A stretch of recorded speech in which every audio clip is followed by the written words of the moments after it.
Boa noite a todos os irmãos, como costumeiramente fazemos, o Evangelho da Casa Espírita Eulália Nogueira. Inicialmente, vamos fechar nossos olhos, mentalizar Jesus, o nosso Mestre amado, mentalizar a nossa Casa Espírita Eulália Nogueira, com aqueles ceareiros, trabalhadores do bem. Que esses espíritos possam nos guiar na leitura desse Evangelho, levando refrigério para aquele irmão que sofre, que tem dúvidas, que está em tristeza nesse momento. Em nome de Deus e de Jesus, sejam todos bem-vindos. Nós estamos no capítulo 5, Bem-aventurados os aflitos, provas voluntárias, o verdadeiro sacrifício. Um anjo guardião, Paris, 1863. Muitos perguntam se é permitido ao homem suavizar suas próprias provas.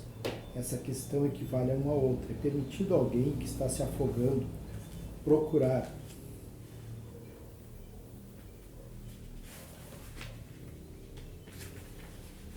se salvar? Alguém que tem um espinho cravado, retirá-lo? Alguém que está doente, chamar o médico? As provas têm por objetivo exercitar a inteligência, a paciência e a resignação. Um homem pode nascer numa posição humilde e difícil para se ver obrigado a conviver, a procurar os meios de vencer as dificuldades. O mérito consiste em suportar, sem lamentações, as consequências dos males que não podemos evitar. Consiste também em continuar na luta, em não agir com desespero se for mal sucedido, e nem com displicência, porque isso seria mais preguiça do que virtude. Uma vez que Jesus falou, bem-aventurados os aflitos, existirá méritos em procurar aflições para agravar as provas por meio de sofrimento voluntários? A isso responderei muito claramente, sim. Existe um grande mérito quando o sofrimento e as privações tem por objetivo o bem do próximo, porque isso é fazer a caridade através do sacrifício.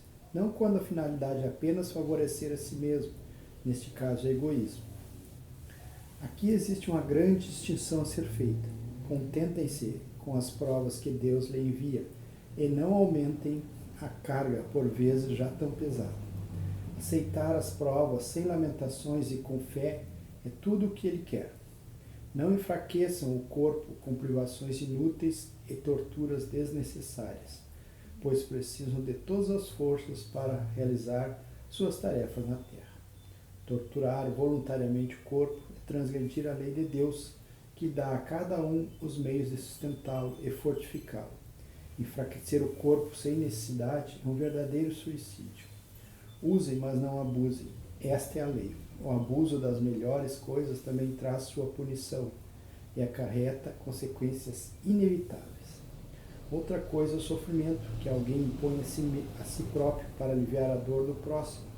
Se suportarem o frio e a fome para aquecer e alimentar aqueles que precisam, se o corpo sofrer em consequência disso, eis o sacrifício que será abençoado por Deus. Tem sua verdadeira recompensa aqueles que deixam suas casas para irem a uma habitação miserável levar consolação, que sujam suas mãos cuidando de chagas alheias, que se privam do sono para velar a cabeceira de um doente, que utilizam sua saúde praticando boas ações. As alegrias do mundo não ressecaram esses corações e não deixaram que eles adormecessem em meio aos prazeres ilusórios da riqueza. Esses são os verdadeiros anjos dos pobres abandonados. Aqueles que se retiram do mundo para evitar suas seduções e vão viver no isolamento, que utilidade terão na terra? Onde está a coragem para enfrentar as provas, uma vez que fogem da luta e abandonam o combate? Se quiserem o sacrifício, apliquem sobre sua alma e não sobre seu corpo. Castiguem seu espírito e não sua carne. Sacrifiquem seu orgulho, recebam as humilhações sem queixas, pisem em seu amor próprio, aguente a dor da ofensa e da calúnia, que torturam mais que a dor física. Eis o verdadeiro sacrifício, cujas feridas serão contadas, pois atestarão a coragem de vocês e a submissão à vontade de Deus. Essa lição é bem clara, né, meus irmãos? As provas voluntárias, o verdadeiro sacrifício. Aqui diz, só vou ressaltar alguns pontos, que quando nós sacrificamos para ajudar com bom propósito as outras pessoas, Isso tem mérito aos olhos de Deus, mas quando nos sacrificamos só pensando em nós, isso não tem nenhum mérito aos olhos de Deus.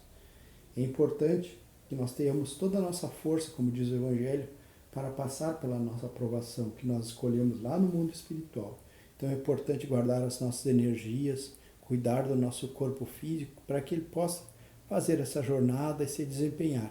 E ao chegar ao final da vida terrena, quando vai analisar todos os fatos de sua vida, sua encarnação, ele vai ver que foi vitorioso.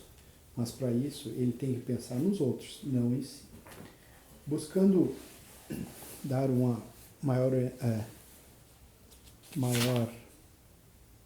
orientação contra esse tema do Evangelho, nós temos o Vivendo o Evangelho, volume 1, livro de psicografia de Antônio Baduy Filho, do Espírito André Luiz, e diz o seguinte, a mensagem: com desconto, a doença é incurável, a dor incomoda, mas o remédio alivia.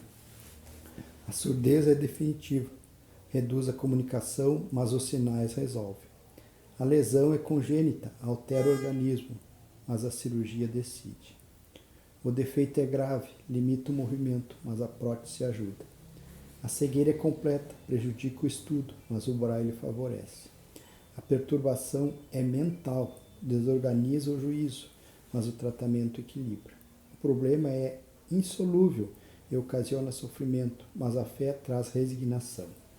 A misericórdia divina permite o rigor da prova, mas oferece inúmeros recursos para abrandar-lhe as consequências aflitivas. A provação dolorosa é débito antigo e resgate na existência atual. É pagamento de dívida do passado, mas quase sempre pagamento com desconto. Então, meus irmãos, vamos para a última parte das nossas atividades, tornando o nosso pensamento a Deus. Vamos pedir inicialmente um passe espiritual, que essas energias preparem o nosso corpo físico e espiritual, neutralizando irmãos com pouco, nenhuma evolução, que queiram imperar o mal sobre nós. Pedimos também o fluido reparador, curador, se assim for do nosso merecimento. Vamos pedir pelo nosso planeta Terra, pela nossa cidade de Alegrete, nosso país, o Brasil, e nosso estado do Rio Grande do Sul. Todos aqueles irmãos encarregados da administração desses grandes centros, que eles possam receber a intuição da prática do bem, do amor e da caridade. Vamos pedir por aqueles irmãos que andam nas ruas, que golpeiam, que ferem, irmãos que usam o tóxico, irmãos que se encontram nos asilos, moradia transitória, presídio de nossa cidade. Que todos recebam muita luz, muita paz. Vamos pedir pela nossa casinha espírita lá em Nogueira, que ela prossiga sendo esse lugar que nos abriga, nos consola e nos educa. Amigo Jesus, te agradecemos por tudo que aqui recebemos e em seu nome encerramos o Evangelho.